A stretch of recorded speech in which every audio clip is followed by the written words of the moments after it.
Hi, my name is Hayden, and I'm doing Highsville Elementary STLP. Today, the problem I'm doing is 582 divided by 8. So first, you will ask yourself, does 8 go into 5? No, it does not. So you will have to move over to the tens place. 8 will go into 58 7 times. So you write 7 above 8, and 8 times 7 equals 56. So you'll write 56 below the 58. 58 minus 56 is 2.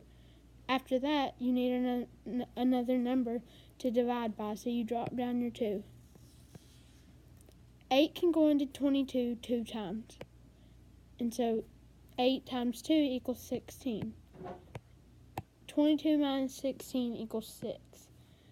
But there is no other number to drop down by the 6, so your remainder will be 6, and you will write R6. So the answer to this problem is 72, remainder 6. Thank you.